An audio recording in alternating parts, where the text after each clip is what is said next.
வணக்கம். நான் உங்கள் ஆத்ம நண்பன் பேசுகிறேன். நம்ம யோகிக் இன்சைட்ஸ் யூடியூப் சேனல் மூலமாக உங்களை எல்லாம் சந்திக்கிறது எனக்கு ரொம்ப ரொம்ப சந்தோஷம். முதல்ல அனைவருக்கும் என்னோட அன்பான பணிவான வணக்கங்களை தெரிவிச்சுக்கிறேன். வணக்கம். குரு ஒரு உன்னதம், புனித பயணம். எங்கள் குருநாதரோட என்னோட வாழ்க்கை பயணத்தை பற்றி தான் நான் ஒவ்வொரு பதிவிலையும் சொல்லிட்டு வர்றேன். கடைசியாக திருவண்ணாமலை அங்கே கிரிவலம் போகிறப்போ எங்கள் குருநாதரை வேறு உடம்பில் தரிசித்த விஷயங்கள் எல்லாம் நான் சொன்னேன். அதுக்கப்புறம் எனக்கு மனசுக்கு ரொம்ப சந்தோஷமாகவும் நிறைவாகவும் இருந்தது. இந்த மாதிரி ஒரு சக்தியை நம்மளும் பெற முடியுமா? இதுக்கெல்லாம் ஆதாரமாக இருக்கிற விஷயம் என்னன்னு யோசிக்கும்போது தியானம்ங்கிற ஒரு பதில் தான் அடிக்கடி வந்துச்சு.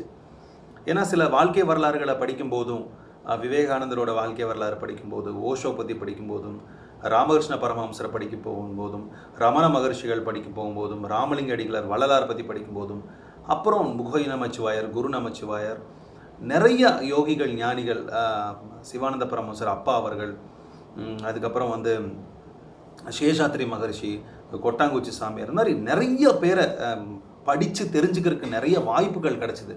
ஸோ அப்போவெல்லாம் இதுக்கான அடித்தளம் என்னன்னு பார்த்தா தியானம்ங்கிற ஒரே ஒரு விஷயந்தான் மிகைப்பட்டு நின்றுச்சு. ஸோ தாத்தா கூட இருக்கும்போதும் அவர் அடிக்கடி சொல்லி கொடுக்குற விஷயங்கள் எல்லாமே ஜெபம் பண்ணுங்க கண்ணா, ஜெபம் பண்ணுங்க கண்ணான்னா நாங்கள் போய் அப்படி கண்ணை மூடி அப்படியே உட்காந்துட்டு மனசில் ஓம் நம சிவாய அப்படின்னு நினச்சிக்கணும், இல்லை ஏதாவது நினச்சிக்கணும் அப்படின்னு ஒரு திட்டவட்டம் இல்லாமல், எந்த ஒரு ரெஸ்ட்ரிக்ஷனுமே இல்லாமல் எங்களுக்கு மனசுக்கு என்ன போக்கு போச்சோ அதே அந்த போக்கிலே உட்காந்து தான் தியானம் பண்ணிகிட்டு இருந்தோம். எல்லாருமே அப்படி தான் பண்ணிகிட்டு இருந்தோம். ஸோ எனக்கு மற்றவங்களோட அந்த அனுபவத்தை தாண்டி என்னை பற்றி சொல்லணும்னு ஆசைப்பட்றேன். நான் எனக்கு அப்போது தியானம் பண்ணணுங்கிற ஆசை ரொம்ப அதிகமாக எப்போல்லாம் கோயிலுக்கு போகிறோமோ, தாத்தாவோட ப்ரெசன்ஸில் இருக்கிறோமோ அப்போல்லாம் உட்காந்து தியானம் பண்ண ஆரம்பித்தேன்.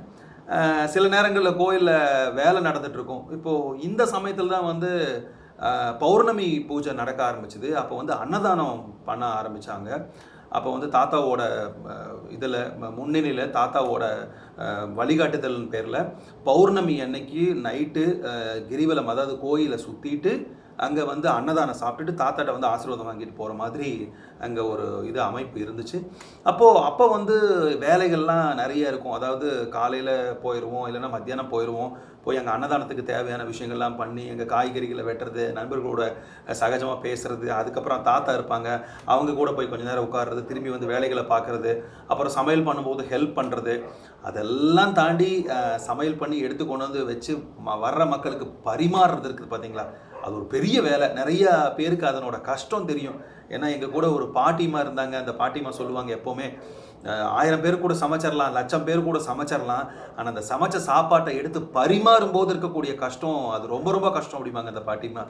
அது எப்போவுமே மனசில் ஒழிச்சிட்டே இருக்குது. அதனால் எங்கள் பசங்க எல்லோரும் ரொம்ப கஷ்டப்பட்டு கீழே குமிஞ்சு முதுகு நோக அங்கே ஒவ்வொருத்தங்களுக்கும் வர்றவங்களுக்கும் அவங்க பசி எரிஞ்சு அந்த சாப்பாடை கொடுக்கணும். ஏன்னா தாத்தாவோட மிகப்பெரிய இதில் தத்துவங்களில் ஒன்று, அவர் அடிக்கடி சொல்கிற விஷயத்தில் ஒன்று ரொம்ப தலைமை. ஏன்னா ஜபத்தை விட கூட தியானம் பண்ணுறத கூட அடுத்த இதில் தான் வச்சுப்பார். இதுதான் ரொம்ப முக்கியமான விஷயம். என்னென்னா சாப்பிடணும், அன்னதானம் கொடுக்கணும், எல்லாத்துக்கும் சாப்பிடணும். வர்றவங்க கிட்ட அவர் கேட்குற முதல் கேள்வி, சாப்பிட்டியா கண்ணா, போய் சாப்பிட்டுட்டு வா, அப்புறம் தான் ஆசீர்வாதம் அப்படின்னு சொல்லிடுவாங்க. சில பேர்லாம் போய் சொல்லி டைவர்ட் பண்ணி வருவாங்க. தாத்தாட்ட போய் உட்காந்ததையுமே சாப்பிட்டியா கண்ணா, நீ இல்லைப்பா நீ முதல்ல போய் சாப்பிட்டுட்டு வா அப்படின்னு சொல்லிடுவாங்க. ஸோ ஏன்னா இது எங்களுக்கு சொல்லி கொடுத்தது உண்டு. கண்ணா எதை கொடுத்தாலும் மனுஷன் போதும்னு சொல்ல மாட்டான். அந்த சமயத்துக்கு இப்போ ப்ரெசண்ட் டைமில் இப்போ இந்த க்ஷணத்தில் எதை கொடுத்தாலும் போதும்னே அவனுக்கு சொல்கிறதுக்கு மனசே வராதுரா கண்ணா. ஆனால் அன்னத்தை சாப்பாடை கொடுத்தா மட்டும்தான் இந்த க்ஷணத்தில் அவன் போதும்னு சொல்லுவான். அதுக்கு மேலே அவனால் சாப்பிட முடியாது. அதனால் அவன் மனசும் உடம்பும் நிறைகிற ஒரு விஷயம் அன்னம். அதனால் அதை நிறையா கொடுக்கணும். ஸோ இந்த மாதிரி பௌர்ணமி வேலைகளில் ரொம்ப பிஸியாக இருப்போம் எல்லா பசங்களும். ஏன்னா வேலை சரியாக இருக்கும். காய்கறி கட் பண்ணுறதுக்கு, பாத்திரம் எடுத்து வைக்கிறதுக்கு, சமையல் பண்ணுறதுக்கு, ஹெல்ப் பண்ணுறதுக்கு, பரிமாறுறது, இதெல்லாம் முடிச்சு எல்லோரும் போயிடுவாங்க. போனதுக்கப்புறம் நாங்கள் எல்லோரும் போய் நின்று தாத்தாட்ட ஆசீர்வாதம் வாங்குவோம். அவர் ஆசீர்வாதம் பண்ணுவார். அதில் ஒவ்வொருத்தங்களுக்கு ஒவ்வொரு விதமாக சொல்லி ஆசீர்வாதம் பண்ணுவார். அதெல்லாம் நம்ம மனசுலேயே இருக்கும். அதெல்லாம் முடிச்சுட்டு வந்ததுக்கப்புறம் அந்த பாத்திரத்தெல்லாம் வாஷ் பண்ணி, அந்த அன்னதான கூடத்தை வாஷ் பண்ணி, கோயிலெல்லாம் வாஷ் பண்ணி நாங்கள் எல்லாம் போய் உட்கார்றதுக்கே 11:30 12 1 ஆயிரும். சம்டைம்ஸ் 1 மணி 2 மணி கூட ஆயிரும். இல்லை முடிச்சுட்டு ரொம்ப ஆனந்தமாக இருக்கும். தாத்தாவோட அந்த கருணையில் அவங்க கூடயே இருந்து அந்த அன்னதானத்தை பண்ணிட்டு அவர்கிட்ட ஆசீர்வாதம் வாங்கிட்டு அந்த மக்களோட மக்களாக பேசிட்டு இதெல்லாம் தாண்டி நண்பர்கள் கூட உடன்பிறவா நண்பர்கள் கூட இருந்து அந்த ஜாலியாக இந்த நினைவுகள் வந்து இப்போ திரும்பி பார்த்தா கூட கண்ணில் தண்ணி வரும். ஏன்னா அந்த ஒவ்வொரு க்ஷணத்தையும் எல்லாருமே மிஸ் பண்ணுற மாதிரி இருக்கும். ஏன்னா அந்த நாட்கள் இன்னைக்கு திரும்பி வராது. தாத்தாவோட ப்ரெசன்ஸில் அத்தனை விஷயங்களை பண்ணது. எத்தனையோ மக்கள் தாத்தா கிட்ட வந்து ஆசீர்வாதம் வாங்கிட்டு போய் சரியான இதெல்லாம் கேள்விப்பட்டிருக்கோம். இப்போ ஒரே ஒரு விஷயத்தை மட்டும் நான் சொல்லிடுறேன். ஒருத்தங்களுக்கு நடந்த ஒரு பண சோதுக்கு ஒரு சோது பதங்கிற மாதிரி ஒரே ஒரு சின்ன விஷயத்தை மட்டும் சொல்லிடுறேன். நிறைய அதிசயங்கள் பண்ணியிருக்காரு தாத்தா. ஆனால் நான் இருந்து எங்கள் வீட்டு பக்கத்தில் இருந்த ஒரு அக்கா அவங்கள வந்து நான் பார்த்தேன், கண் கூட பார்த்ததுனால இந்த விஷயத்தை நான் பகிர்ந்துக்கணும்னு விரும்புகிறேன். நான் நிறைய அதிசயங்கள் அப்பா பண்ணியிருக்காரு எங்ககிட்ட. அதை நான் வர்ற பதிவுகளில் சொல்ல போகிறேன். பக்கத்து வீட்டு அக்கா வந்து இந்த மாதிரி தாத்தா வந்து அடிக்கடி பார்ப்பாங்க, கோயிலுக்கு வந்துட்டு போவாங்க, ஆசீர்வாதம் வாங்கிட்டு போவாங்க. அவங்களுக்கு வந்து ஒரு பொண்ணு ஒரு பையன் இருந்தாங்க. அவங்க பெரிய பொண்ணுக்கு வந்து குழந்தை இல்லாமல் இருந்தாங்க. அவங்க தாத்தா கிட்ட வந்து ஆசீர்வாதம் வாங்கிட்டு எல்லாம் பேசிட்டு போயிட்டே இருந்தாங்க. தாத்தாவும் கிடைக்கும் அப்படின்லாம் சொல்லியிருந்தாங்க. அப்புறம் சில மருந்தெல்லாம் கொடுத்தாங்க, எல்லாம் சாப்பிட்டுக்கிட்டே இருந்தாங்க. இந்த அம்மாவுக்கு வந்து பொண்ணுக்கு குழந்தை இல்லையே, ரொம்ப வருஷம் ஆச்சுன்னு ரொம்ப மனசு வருத்தமாக இருந்து தாத்தாட்ட சொல்லி அழுதுகிட்டே இருப்பாங்க. பணமெல்லாம் நிறையா இருந்தாலும் இந்த விஷயம் ஒரு மக்கட்பேருங்கிறது வந்து பெரிய வர மாதிரி. அதனால் தாத்தாட்ட சொல்லி அழுதுகிட்டே இருப்பாங்க. ஒரு ஃபைன் டே, ஒரு நல்ல நாளில் வந்து தாத்தா பார்க்க போகிறாங்க அந்த அம்மா. அப்போது தாத்தா சொல்கிறாங்க, போய் உன் பிள்ளைகிட்ட தாய்ப்பால் வாங்கிட்டு வா அப்படின்னு சொல்கிறாங்க. இது அந்த அம்மா கேட்டு ரொம்ப ஆச்சரியமாயிருச்சு. என்னோட பொண்ணுக்கே குழந்தை இல்லைன்னு தான் சாமி நான் உங்ககிட்ட கேட்குறக்கு வந்திருக்கேன். அந்த அம்மா மனசில் நினச்சது. ஏன்னா எங்கிட்ட அவங்க பரிமாறினாங்க இந்த விஷயத்த சொன்னாங்க.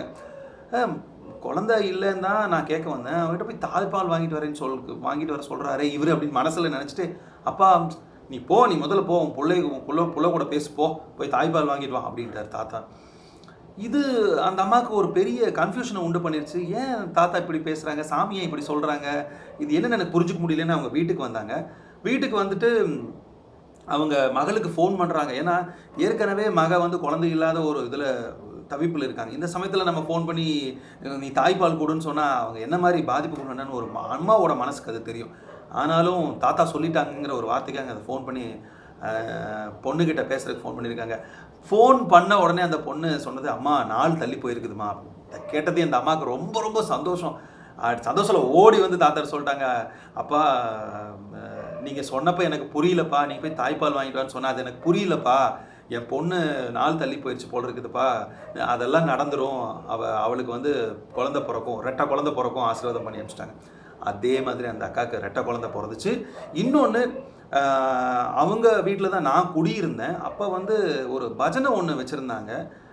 நாங்கள் பசங்கள்லாம் சேர்ந்து ஒரு பஜனை வச்சுருந்தோம். அப்போ அந்த அக்கா வந்திருந்தாங்க. தாத்தாவோட பிளஸ்ஸிங்ஸில் அவங்களுக்கு ரெட்டை குழந்தை பிறந்த அந்த அக்கா வந்திருந்தாங்க. நாங்கள் பஜனை பாட்டு பாடும்போது எல்லாம் பாடி முடிச்சுட்டு நாங்கள் கிளம்பும்போது அந்த அக்கா சொன்னாங்க, தம்பி நீங்கள் பாடுற பாட்டு எனக்கு என்னன்னே தெரியாது, அந்த பாட்டை நான் கேட்டதே இல்லை, ஆனாலும் என் வாய் அந்த பாட்டை பாட ஆரம்பிச்சிச்சு, எனக்கே தெரியல என் வாய் பாடுச்சு அப்படின்னு சொன்னாங்க. அது ரொம்ப சந்தோஷமாக இருந்தது. எல்லாம் தாத்தாவோட அருள் தான். இந்த ஒரு சின்ன விஷயத்தை மட்டும் எடை சொருகலாக நான் சொல்ல விரும்புகிறேன். ஏன்னா குருநாதர் அப்படிப்பட்ட அதிசயங்கள் நிறையா பண்ணியிருக்காங்க. அதை நிறையா சொல்லணும், வர்ற பதிவுகளில் நான் சொல்கிறேன். சரி, இதை தாண்டி எதுக்கு இந்த பௌர்ணமி இந்த விஷயங்கள்லாம் சொல்ல வந்தேன்னா, சில சமயங்களில் பௌர்ணமியில் வேலை ரொம்ப அதிகமாக இருந்துச்சு, உடம்பு ரொம்ப டயர்டாக இருந்துச்சுன்னா வேலை செய்கிறதுக்கு சங்கடப்பட்டுட்டு கூட போய் தியானத்தில் உட்காந்த நாளெல்லாம் உண்டு. கண்ண மூடி உட்காந்தா யாரும் டிஸ்டர்ப் பண்ண மாட்டாங்க. ரஞ்சித்தை கூப்பிடு, அந்த வேலை செய்ய இருந்துச்சுல, அவன் தியானத்தில் இருக்கிறாங்க. அதே மாதிரி இதெல்லாம் நாங்கள் கொஞ்சம் தமாசா பேசி சிரிச்சதெல்லாம் உண்டு. சரி, இப்போ முக்கியமான விஷயத்துக்கு வருவோம். இப்படியே ஒவ்வொரு அமாவாசை, பௌர்ணமி, பிரதோஷங்கள் நாட்கள் போயிட்டே இருந்தது. ஒரு இடத்துல உட்காந்து தியானம் பண்ணணும்னா மனசில் என்னென்னமோலாம் ஓடுது, இது என்ன பண்ணுறதுனே தெரியல அப்படின்னு சொல்லிட்டு தாத்தா அவங்க வீட்டில் உட்காந்துக்கிட்டு இருந்தாங்க. பொள்ளாச்சியில் அந்த கோயிலுக்கு பக்கத்தில் இருக்கிற வீட்டில் உட்காந்துட்டு இருந்தாங்க. அப்போ தனியாக இருந்தாங்க. அப்போ ஒரு சாயந்தர நேரம் நான் தாத்தாட்ட போனேன். அப்போ யாருமே இல்லை. அன்றைக்கி ரொம்ப ரொம்ப சந்தோஷமாக இருந்துச்சு தனியாக மீட் பண்ணுறது. அப்பா தியானம் பண்ண முடியலப்பா, சரியாக உட்கார முடியலப்பா, ரொம்ப கஷ்டமாக இருக்குது, எண்ணங்கள்லாம் வருது, என்ன பண்ணுறதுனே தெரியலப்பா அப்படின்னு சொன்னியும், அப்படியா சரி நான் சொல்கிறேன் அப்படின்ட்டாங்க. ஒரு குருநாதர் இது சொன்னதுக்கப்புறம் நான் இல்லை எனக்கு இப்போ சொல்லிக் கொடுங்கன்னு சொல்ல முடியாது. ஆனால் மனசு ரொம்ப வருத்தமாக இருந்துச்சு. என்ன நான் சொல்கிறேன்னு சொல்லிட்டாரு, ஒன்றுமே சொல்லலையே, ஒருவேளை நமக்கெல்லாம் ஒன்றும் சொல்லிக் கொடுக்க மாட்டார் போல், நம்ம இன்னும் தகுதி இல்லைன்னு போட்டுருக்கு. ரொம்ப மனசு ஒடிச்சு தான் நான் வீட்டுக்கு வந்துட்டேன். அப்புறம் அடுத்த 2 நாள் நான் அந்த பக்கமே போகலை, கோயில் பக்கம் போகலை, அங்கேயும் போகலை. மனசு ரொம்ப கஷ்டமாக இருந்துச்சு. அப்புறம் 2 நாள் கழித்து நான் அங்கே போயிருந்தேன். அப்போ போனப்போ தாத்தா பக்கத்தில் உட்காந்துட்டு இருந்தேன். அன்னைக்கும் என்னோட நல்ல நேரம், அங்கே யாருமே இல்லை. அப்போது தாத்தா, நான் அந்த விஷயத்தை மறந்துட்டேன். எனக்கு தியானம் கற்றுக் கொடுங்கன்னு சொல்கிறதோ, இல்லை எனக்கு எப்படின்னு சொல்லிக் கொடுங்கப்பான்னு சொல்கிறதெல்லாம் நான் மறந்துட்டேன். நான் பாட்டுக்கு ஏதோ வேற ஒரு வேலையாக போனவன் அப்படியே உட்காந்துட்டேன் தாத்தா பக்கத்தில். அப்போ தாத்தா சொன்னாங்க, இன்றைக்கி சாயந்தரம் 6 மணிக்கு நீ வந்து என்னை பாரு அப்படின்னாங்க. எனக்கு தியானத்துக்கு சொல்கிறாங்களா என்ன சொல்கிறாங்கன்னு எனக்கு தெரியல. ஆனால் ரொம்ப சந்தோஷமாக இருந்துச்சு. ஏன்னா அவர் தனியாக வந்து பார்க்க சொல்லியிருக்காருன்னு ரொம்ப ரொம்ப சந்தோஷம். சரிங்கப்பா அப்படின்னு சொல்லி, சரி இப்போ நீ போ அப்படின்ட்டாங்க. வீட்டுக்கு போனால் கையும் ஓடல காலும் ஓடல. இன்றைக்கி நான் சாயந்தரம் 6 மணிக்கு போய் தாத்தா பார்க்க போகிறேன்னு ரொம்ப சந்தோஷத்தில் இருந்தேன். 5:45 போயிட்டேன்னு நினைக்கிறேன். போய் வெளியிலே உட்காந்துட்டு இருந்தேன். அப்போது கொஞ்ச நேரம் கழித்து கதவை திறந்தாங்க தாத்தா. அப்போது அந்த வீட்டில் இருக்கிறவங்க அந்த அப்பா இன்ஃபார்ம் பண்ணாங்க, அப்பா ரஞ்சித் வந்திருக்கான்னு, அவனை உள்ளே வர சொல்லு அப்படின்னாங்க. உள்ளே வந்து கதவை சாத்திட்டு வா அப்படி கண்ணா அப்படின்னு சொல்லிட்டாங்க. இது ஒரு குரு சிஷ்யனுக்கு நடந்த சம்பாஷணை. இதை வெளியில் சொல்லணுமா சொல்லக்கூடாதுன்னு கூட தெரியல. எனக்கு ரொம்ப சந்தோஷமாக இருந்துச்சு குருநாதரோட தருணம். ஏன்னா அவரோட ஸ்பரிசம் அன்னைக்கு மேலே பட்டுச்சதுனால அது எந்த விதத்தில் பட்டுச்சு இதை கண்டிப்பாக சொல்லியே ஆகணும். அதனால் கதவை சாத்திட்டு வாடா கண்ணான்னு சொன்னாங்க. கதவை சாத்திட்டு நான் வந்து அவர் பக்கத்தில் உட்காந்தேன். கால் தொட்டு கும்பிட்டு ஆசீர்வாதம் வாங்கினேன். அன்றைக்கி ரொம்ப மனசு ஒரு மாதிரி, அந்த கதவை சாத்திட்டு அவர் பக்கத்தில் உட்காந்து ஆசீர்வாதம் வாங்கும்போதே மனசு ரொம்ப அமைதியான ஒரு சூழ்நிலைக்கு போயிடுச்சு. அதுக்கப்புறம் என்னடா சொல்லு, என்ன தியானம் பண்ணும்போது என்னன்னு கேட்டாங்க. அப்பா தியானம் பண்ணவே முடியலப்பா, உட்காந்தா ஒரு மாதிரி இருக்குது, உடம்பெல்லாம் வலிக்குது, கவனம் எங்கெங்கேயோ போகுது, மனசு எங்கெங்கேயோ போகுது அப்படின்னு சொல்ல சரி கண்ணை மூடு அப்படின்னாங்க. குருநாதர் சொன்னால் நம்ம கண்ணை மூடி தானே ஆகணும். இன்னும் டக்குன்னு கண்ணை மூடினேன். கொஞ்சம் நேரம் கழித்து கண்ணை திறடா கண்ணை அப்படின்னு சொன்னாங்க. கண்ணை திறந்தையும் அவரோட கை, அந்த மென்மையாக பூ மாதிரி இருக்கிற கை அப்படியே மெதுவாக வந்து என் புருவ மத்தியில் இப்படி கை வச்சாங்க. கை வச்சதையும் அப்படியே இந்த இடமெல்லாம் சுறுசுறுன்னு இருந்தது. நான் கண்ணை மூடி அப்படியே பேசாமல் இருந்துட்டேன். கண்ணில் தண்ணி வந்துச்சு. அவர் அப்படியே அழுத்தம் கொடுத்தாங்க. அப்படியே நின்றுட்டு இருந்தேன். அப்புறம் அப்படியே மெதுவாக அந்த கையை எடுத்தாங்க. கை எடுத்துகிட்டு, கண்ணா மேலே மொட்டை மாடியில் போய் ஒரு 10 நிமிஷம் உட்காந்துட்டு வா, வந்து இங்கே வா, வந்து என்கிட்ட சொல்லு அப்படின்னாங்க.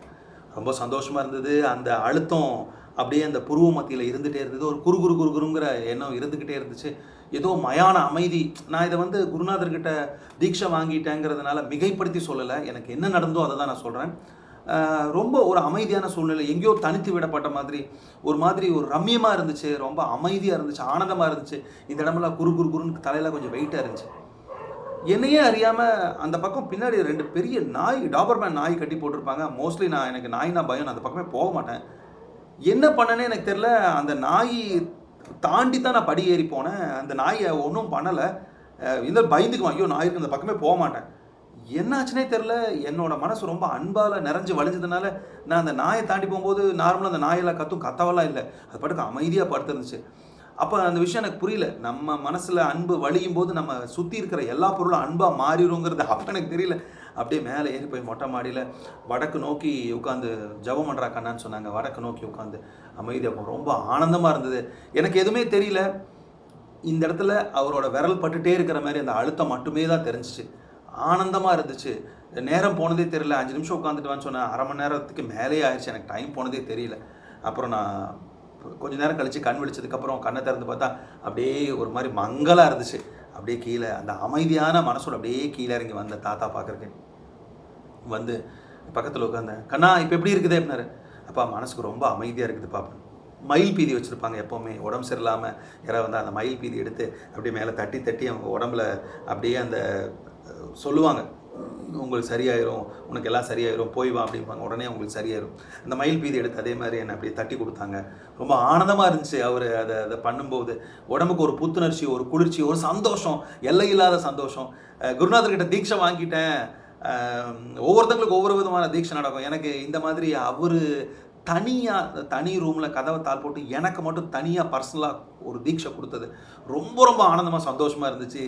எல்லாத்துக்கிட்டே போய் சொன்னேன் நான், பசங்கக்கிட்டலாம் எனக்கு தாத்தா தீட்சை கொடுத்துட்டாரு ரொம்ப ஆனந்தத்தில் இருந்தேன்.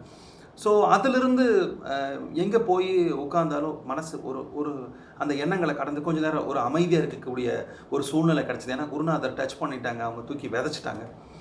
ஒரு முக்கியமான விஷயம் சொல்லணும்னு ஆசைப்பட்றேன். என்னென்னா, இந்த பயணம் ஆரம்பித்ததுக்கப்புறம் நாங்கள் அண்ணாமலையில் நிறையா கிரிவலம் போக ஆரம்பித்தோம். ஏன் அண்ணாமலையை மிகைப்படுத்தி அதிகமாக சொல்கிறேன்னா, என்ன சித்தர்களோட தொடர்பு அங்கே நிறைய பேர் எங்களால் சந்திக்க முடிஞ்சுதுங்கிறதுக்காகத்தான் அதை சொல்ல வரேன் நான். அப்படி ஒரு தடவை அண்ணாமலைக்கு நாங்கள் கிரிவலம் வந்துக்கிட்டு இருக்கும்போது 2 சித்தர்கள் உட்காந்துட்டு இருந்தாங்க, பீடி புகைச்சிக்கிட்டு இருந்தாங்க. பக்கத்தில் போனால் பீடி வாசமே கிடையாது. இதை மிகைப்படுத்தி சொல்கிறேன்னு நினைக்காதீங்க. இந்த மாதிரி அந்த கிரிவலம் போகும்போது எங்களை மாதிரி மீட் பண்ணியிருக்கிறவங்களுக்கு அந்த அருமை தெரியும், அந்த உண்மையான சூட்சுமம் தெரியும்.